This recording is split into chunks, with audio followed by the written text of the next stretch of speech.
Seguimos profundizando un poquito más con el análisis y las especificaciones que podemos ir viendo a partir de que hemos encontrado esta forma canónica de la GDS, de la función de transferencia de los sistemas de segundo orden. Les recuerdo que seguimos pensando en sistemas de segundo orden, en sistemas de segundo orden en general. Ahora vamos a entrar un poco más en los subamortiguados en particular. Y recuerden que no tenemos ceros en esta función de transferencia. Entonces, em, veamos un poquito acá cuáles son los polos y vamos a analizar el movimiento. ¿Cuáles eran los polos del sistema en función de nuestras nuevas variables que nos interesan, que contienen toda la información del sistema, z y omega n, la frecuencia natural? El polo de nuestro sistema va a estar en una parte real, vamos a tener dos polos complejos conjugados. Entonces nuestra parte real, sigma d, ¿sí? Se va a encontrar en menos z por omega n, y nuestra parte imaginaria en más menos j omega d. Omega d es la frecuencia de oscilación amortiguada, la damped oscillations. Recuerden que es distinta de omega n, que es la frecuencia natural del sistema, la frecuencia que nos diría la oscilación que tendría ese sistema si no estuviera sujeto a amortiguaciones como por ejemplo una fricción en un sistema mecánico. Entonces, nuestros polos, si nos vamos al plano complejo conjugado, van a tener una parte real y una parte imaginaria. Entonces ya dijimos que nuestra parte real va a ser omega d y nuestra parte sigma d, perdón, y nuestra parte imaginaria omega d, ¿sí? Entonces, como vamos a estar en sistemas estables, vamos a hablar en el plano negativo y lo que vamos a hacer acá es mover estos polos, ¿sí?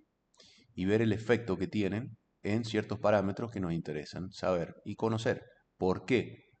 Ustedes dirán, ¿para qué quiero ir moviendo y viendo un análisis de sensibilidad al movimiento de los polos? De la respuesta del sistema, de la respuesta al movimiento o desplazamiento de los polos que tenemos, esto que tenemos en la última columna de acá.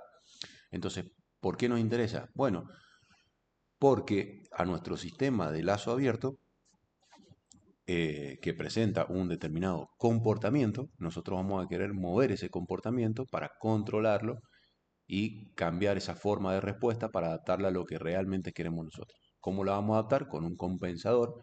Y esos compensadores lo que van a hacer es mover, en el mundo de la matemática, va a significar que van a mover un poco estos polos de lugar y eso va a generar un cambio en la respuesta. En el mundo físico, lo que quiere decir efectivamente es que le vamos a estar agregando elementos físicos o digitales a nuestro sistema para que se acomode un poco y responda de la forma en que queremos, ¿sí? Pero ese análisis lo vamos a hacer en este mundo matemático porque es bastante más simple de ver. Bien, comencemos con un caso inicial, uno, donde lo que vamos a hacer es trasladar el par de polos complejos conjugados de forma vertical, ¿sí? O sea, se va a ir separando la parte compleja, la más j con la menos j, pero la parte real se va a conservar constante, ¿sí? Vamos a conservar la parte real y vamos a ir desplazando la imaginaria.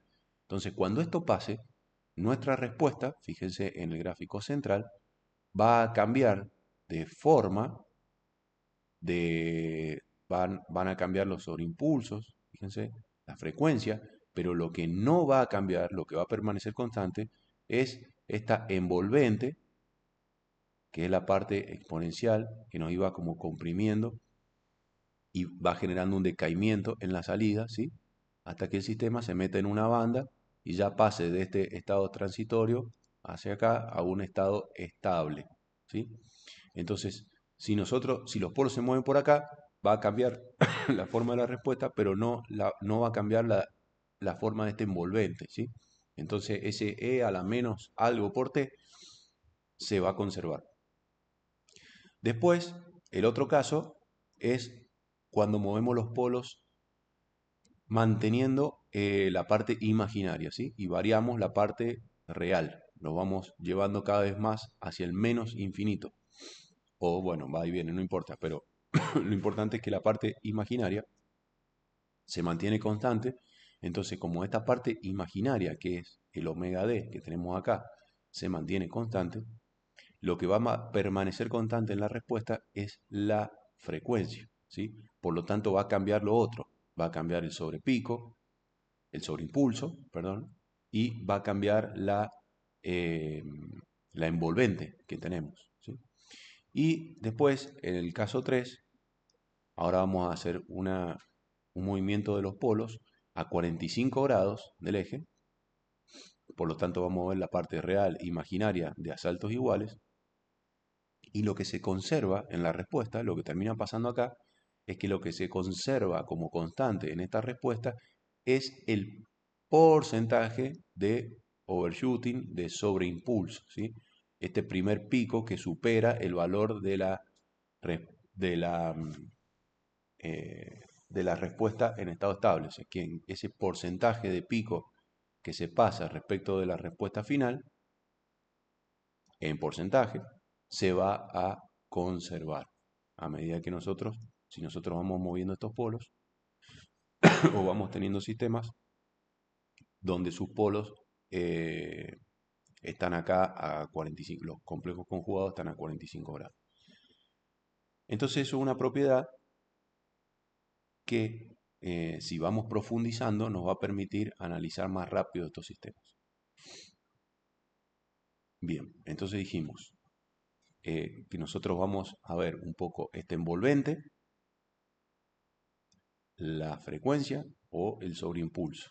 Y depende de dónde nos movamos, con los polos, si es vertical, horizontal o a 45 grados, vamos a conservar de manera constante alguna de estas, una de las tres, ¿sí? Entonces nos metemos un poquito más en la matemática para ver cómo calcularíamos los tiempos pico, los tiempos de establecimiento, que es lo que nos termina interesando de todo esto. Entonces nos metemos un poquito acá para ver en el plano complejo conjugado de forma genérica y para una GDS canónica como hemos expresado anteriormente, tenemos la parte real del polo, ¿sí? Y la compleja conjugada. Entonces, tenemos el polo acá, la parte real es menos sigma D, que en este caso va a ser igual a menos, en el caso genérico, ¿no? No en este en particular, es menos z por omega n. Y también tenemos la parte imaginaria del polo en j omega d, la frecuencia, el damped frequency o la frecuencia de amortiguada ya, que es igual a esta expresión que involucra a la frecuencia natural y también a z, ¿sí? Recuerden que siempre nosotros todo el análisis lo estamos poniendo en función de la variable z y la omega n. Estamos haciendo toda la descripción y todo el análisis de la respuesta en función de este par de variables. Entonces, teniendo este polo complejo conjugado, parte real y parte imaginaria, la parte real nos dice sobre la frecuencia exponencial de decaimiento, de amortiguamiento, perdón, frecuencia de amortiguamiento de la exponencial, o sea, nos da la caída del sistema, de la respuesta del sistema, y la omega D nos da las oscilaciones. Entonces, tomando la parte real, estas ecuaciones son bastante importantes para hacer el análisis y para ir descubriendo algunas de estas variables, y la parte imaginaria, ¿sí? A partir de estas equivalencias que le hemos descubierto desde la forma canónica y de la respuesta del sistema, ya también la vamos a volver a ver, operando y considerando, acá hay varios pasos intermedios, los pueden ver en el libro y si no los trabajamos en consulta, pero son pasos matemáticos donde llegamos a descubrir, acá me voy a adelantar un poco, que el TP, que es el tiempo en el que se produce el primer pico, ¿sí? Es igual a pi sobre omega d. O sea que esta frecuencia, este eje imaginario del polo, me está definiendo el TP, que es el tiempo pico. Y el TS, que es el tiempo de establecimiento, es cuando entra ya en una banda, cuando se acabó el transitorio, y podemos ya considerar que estamos en estado permanente, en estado estacionario, es 4 sobre sigma d. O sea que la parte real no está influyendo en el TS y la parte imaginaria del polo en el TP. Y después también tenemos rectas donde acá en este gráfico lo que estamos viendo son rectas donde el TS es constante, el TP es constante o va cambiando y el omega S, el porcentaje de overshooting también son distintos porcentajes de overshooting, ¿sí? Son respuestas distintas. Un TS1 con un TP1 y un overshooting 1, ¿sí? Entonces, esos puntos se cruzan ahí y nos va dando distintas respuestas. Ahora veamos conceptualmente, más allá de la ecuación matemática y su demostración para llegar acá, me interesa ver conceptualmente, para que nos vamos metiendo cada vez más con el análisis del comportamiento del sistema, por qué este TP, ¿sí?, depende de omega D. Bueno, subimos un poquito acá arriba y dijimos que cuando omega D es constante, ¿sí?, no cambia, que es el caso 2, la frecuencia no cambia, entonces fíjense que el tiempo pico, el tiempo acá, en este eje, para el primer pico o para el primer máximo de la respuesta es el mismo, ¿sí? Entonces, por supuesto, en los otros casos obviamente no se da, entonces por supuesto que omega D influye en ese T.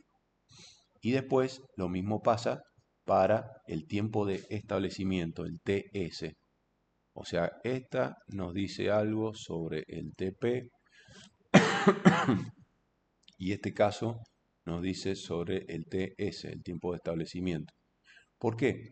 Porque fíjense acá que omega D, la parte real del polo, no está cambiando, no está variando, y dijimos que la envolvente, ¿sí?, la exponencial esta de amortiguamiento, se mantiene constante.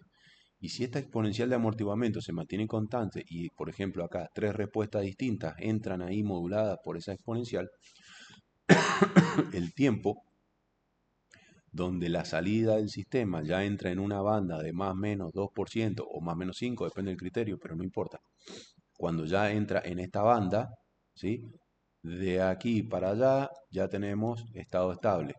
Entonces todo este tiempo hasta el estado estable es TS. Y en este caso sigue siendo igual porque el, la parte real se conserva, el sigma D. ¿Mm?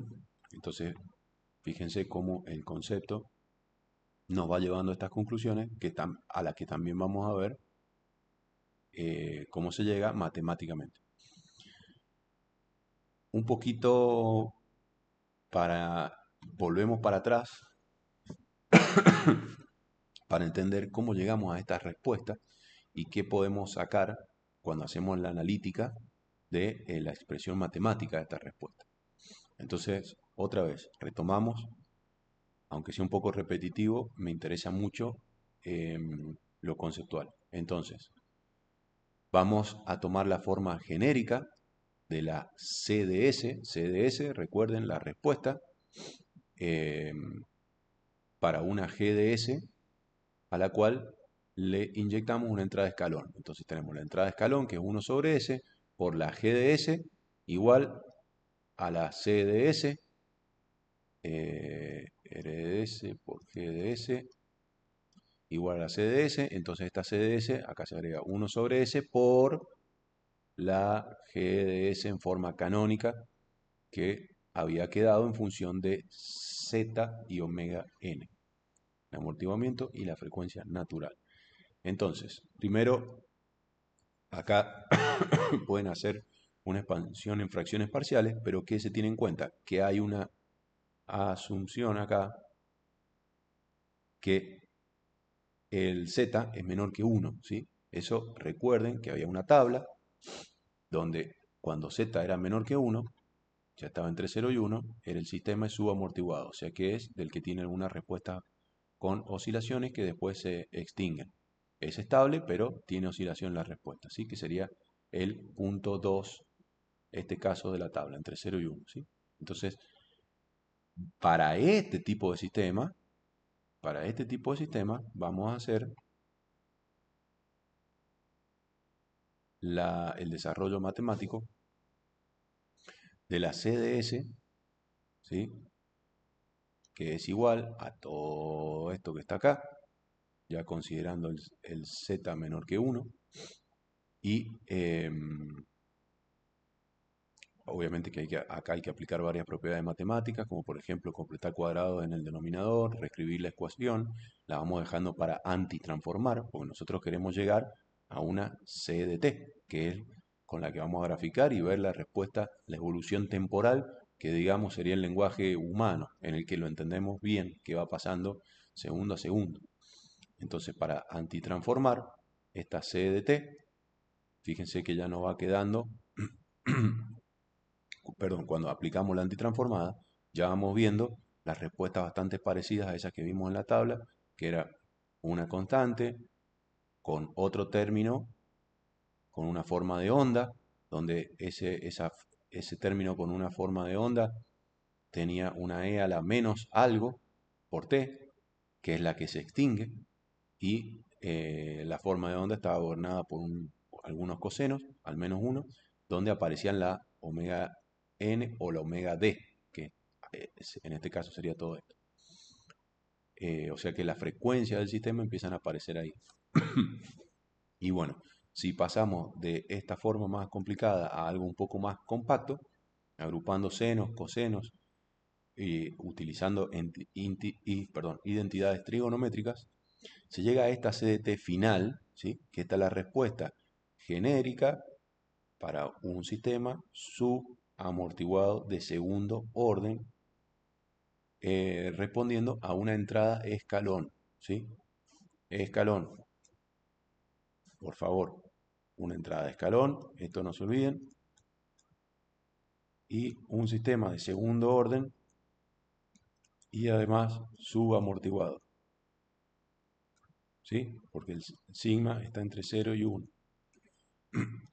Bien, entonces está la respuesta donde también tenemos la constante, tenemos el valor inicial de la parte de onda, tenemos la e de t, que es la que modula a este coseno y lo hace desaparecer, o al menos lo hace muy chiquito, y este coseno tiene una omega d, que es la frecuencia a la que va a oscilar esta onda.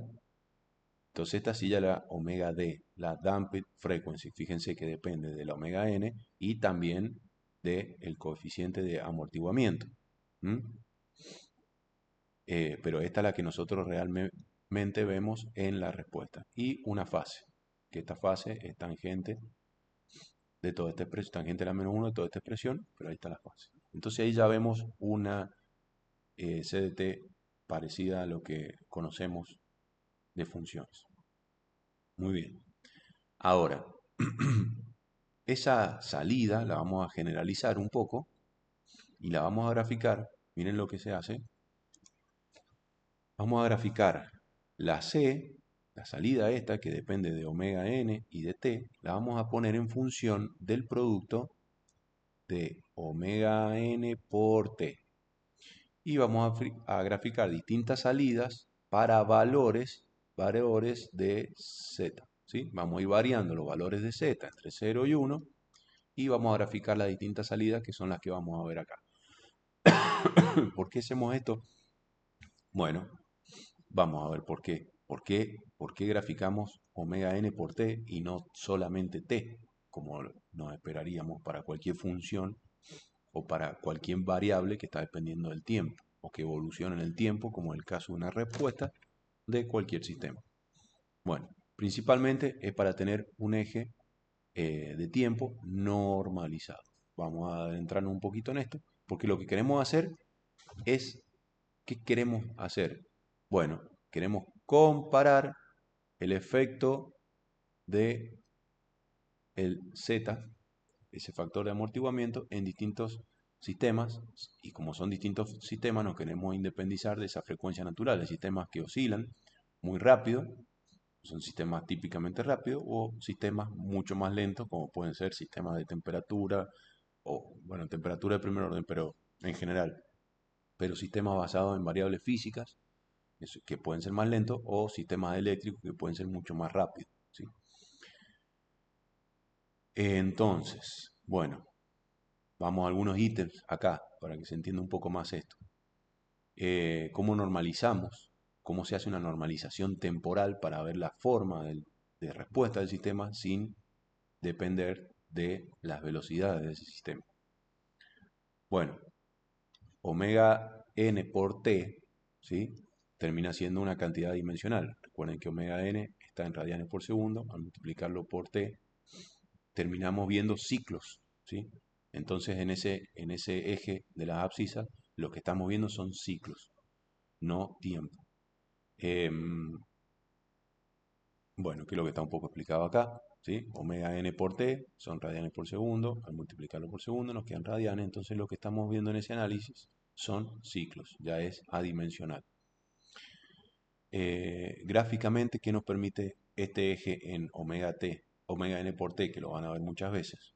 Bueno, que las curvas se vuelvan independientes de la velocidad del sistema, es lo primero que ya dijimos. Luego también ahí vamos a poder identificar más rápido el TP, que es el tiempo en el que ocurre el primer pico, que es importante, el tiempo de asentamiento, que también es importante porque ahí vemos cuándo sale el transitorio y empieza el estacionario. Bueno, eh, también nos permite una unidad práctica, se llama, que es escalabilidad, para poder comparar sistemas, como ya dijimos también antes, de distinta naturaleza, los mecánicos, los eléctricos, los térmicos, que son tiempos, un sistema que responde con la misma forma, pero con tiempos distintos, ¿sí?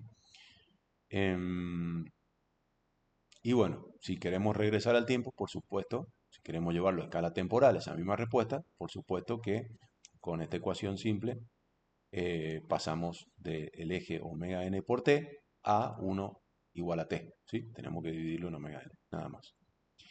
Entonces nos metamos un poco más, ya siendo más específico, en qué queremos o qué define o cuáles son las especificaciones de una respuesta transitoria. Todavía no nos metemos en el estacionario, recuerden, el estacionario está de acá para allá, de un sistema de segundo orden. Bueno, ¿cómo caracterizamos estas curvas para saber de qué sistema estamos hablando? Bueno, fíjense, con estos parámetros que ya hemos ido tocando de forma un poco más intuitiva. El TR lo van a encontrar como rise time o el tiempo del levantamiento, ¿sí? Y es el tiempo, TR, que transcurre entre el 10% y el 90% del valor final. Entonces, ¿cuál es el valor final? El valor final es de la respuesta de estado estacionario. Este es nuestro valor final, ¿sí? Este, acá. Entonces, entre el tiempo que transcurre entre el 10% y el 90% del valor final, es este punto y este punto de acá, nos determina el TR. ¿Sí? Eso es porque lo definimos así, porque nos interesa saber. ¿Por qué nos interesa saber esto? Y porque nos da una idea de la velocidad de levantamiento. Pero esto es una definición, esto es una convención.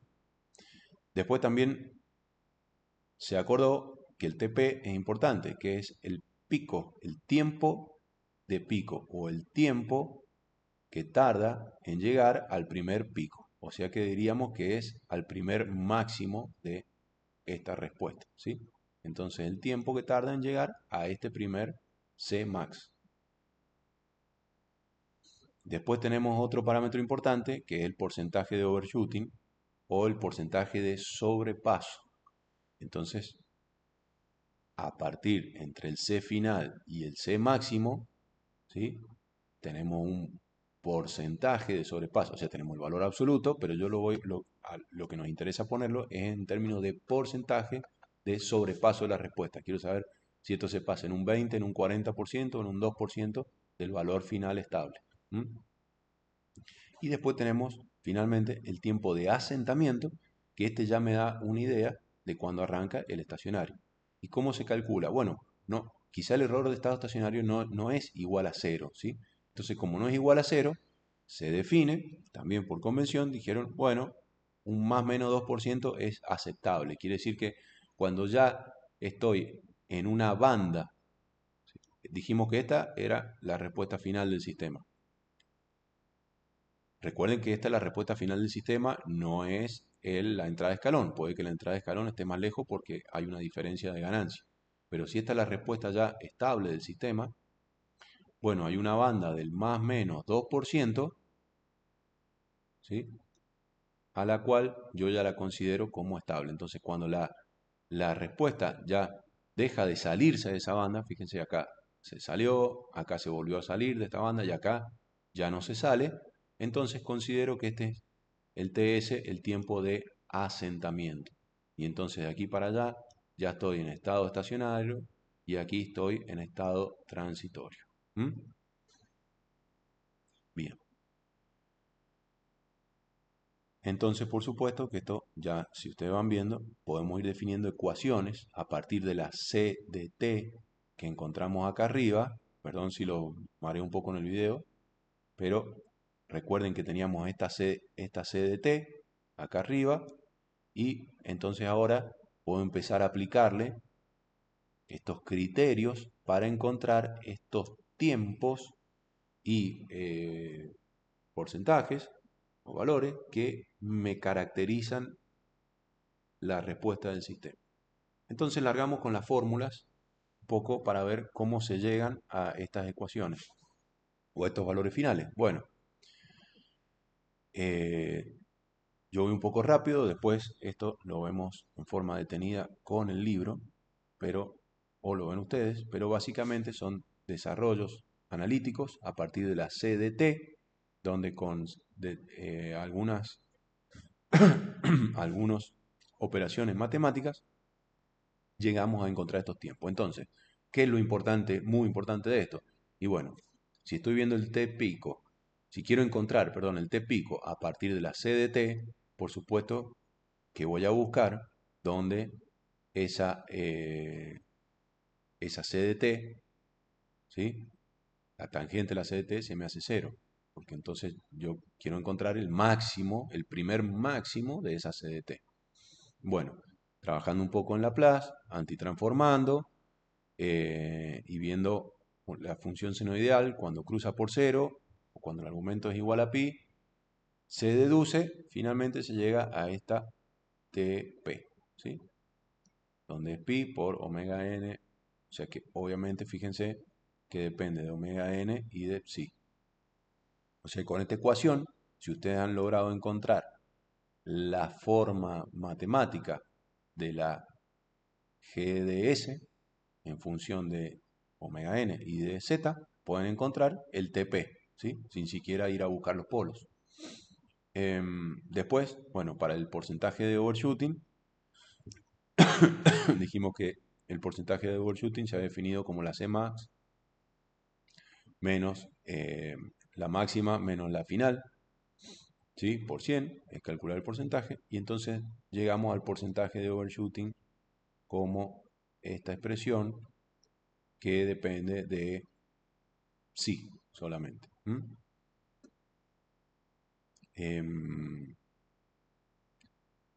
Suelen ser parámetros de diseño, estos porcentajes de overshooting. Es muy importante, por ejemplo, en sistemas mecánicos, porque estos significan a veces desplazamientos o velocidades que se superan y no se puede superar porque hay restricciones físicas. Entonces un porcentaje de overshooting en un desplazamiento de un brazo robótico por ahí es inaceptable o solo puede aceptarse en porcentajes muy chicos. Capaz que en alguna señal eléctrica no hay problema, o sí, porque generan potencias o picos de potencia que generan pico de corriente y tenemos problemas en el circuito. Bien, también haciendo algunos despejes podemos dejar el, el parámetro Z en función del porcentaje de overshooting. Entonces, si el requerimiento o el cliente, digamos, nos da un requerimiento de porcentaje de sobrepaso máximo, yo me voy a esta ecuación y encuentro el, el psi mínimo para que no tenga un sobrepaso que supere, o encuentro el psi para este que me da este sobrepaso, este porcentaje de sobrepaso definido, ¿no? Entonces, esta expresión también es bastante importante a veces para diseñar. Después, finalmente, el tiempo de asentamiento, no, finalmente no, falta el otro. Bueno, pero el tiempo de asentamiento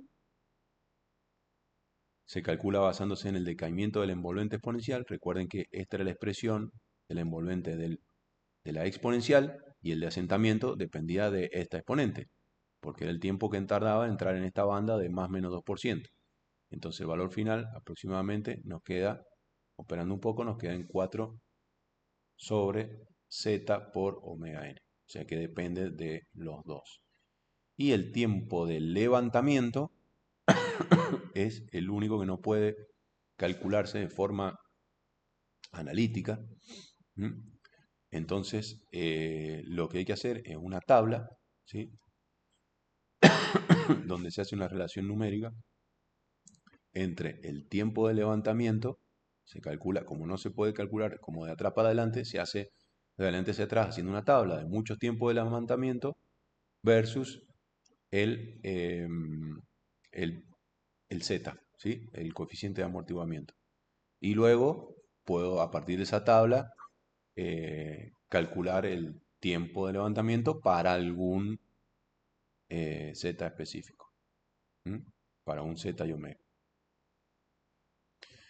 Bueno, entonces, recapitulando un poco lo que hemos visto en esta última parte en cuanto a conceptos y ecuaciones del sistema de segundo orden. Arrancamos teniendo una forma polinómica, ¿sí? Teníamos unos polinomios que dependían de dos parámetros A y B. Esta era la forma, ¿sí? En la cual nos basamos en el análisis. Y de esta forma polinómica después pasamos, o sea, de acá recuerden que vimos que el parámetro A nos definía el amortiguamiento y el B la frecuencia. De estas formas polinómicas pasamos a una forma canónica, porque queríamos poner el sistema en función de la frecuencia natural de su sistema y el factor de amortiguamiento, ¿sí? Para definir ese transitorio. Entonces pasamos de esta GDS, dijimos, bueno, vamos a armar otra GDS a la cual llegamos a esta forma, y entre estas dos la equivalencia es que el parámetro B nos determinaba el omega n y el parámetro A se relacionaba con Z, ¿sí? O sea que en los dos casos tenemos dos parámetros, solo que son distintos y nos hablan, esto en la forma canónica ya nos empiezan estos parámetros nos informan de manera intuitiva, o tiene que ver, digamos, ya más con la física del sistema, porque estamos hablando en frecuencias y amortiguamientos. Bueno, en ambos casos los polos, ¿sí?, de ese sistema, los dos polos, el par de polos complejo conjugado, nos definían el régimen, nos definían el transitorio, y recuerden que estaban en función de Z, ¿sí?, principalmente. Entonces teníamos, a partir de acá, teníamos un equivalente, teníamos la ecuación de los polos, ¿sí? Y teníamos esta equivalencia entre omega d, acá está un poquito, está puesto acá abajo, esta equivalencia omega d con omega n, y esta es la expresión de los polos complejos conjugados, parte real y parte imaginaria. Para el caso del sistema subamortiguado, recuerden. Después definimos las especificaciones que queremos para un sistema de segundo orden. Pico, asentamiento, tiempo para el pico, ¿sí? Teníamos TP, porcentaje de overshooting, tiempo de asentamiento, el TP era el tiempo de pico. Y estos tres parámetros nos definían la respuesta. Y también vimos que moviendo los polos, esto es importante para cuando entremos a diseño, moviendo los polos, si los movíamos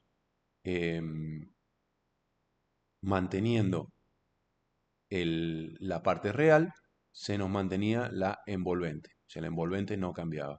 Y si manteníamos a 45 grados los polos, o sea que el incremento de la parte real y de la parte compleja lo manteníamos en el mismo orden, lo que se conservaba era el overshooting o el porcentaje de overshooting, acá le falta un porcentaje de overshooting del sistema, ¿sí? Y también mismo que si mantenemos la parte real fija, perdón, la imaginaria fija, lo que teníamos era la misma frecuencia del sistema, no cambiaba la frecuencia de amortiguamiento. Bueno, con eso más o menos hemos completado todo el análisis de los sistemas de segundo orden y por supuesto hay varios scripts con los que ustedes van a explorar. En este caso acá les dejo uno, pero la carpeta contiene bastantes más y van a explorar un poco ya el lugar de las raíces, los polos, qué valores de z, de omega n van teniendo y cómo les va dando la respuesta al escalón de esos sistemas. Seguimos hablando siempre en lazo abierto.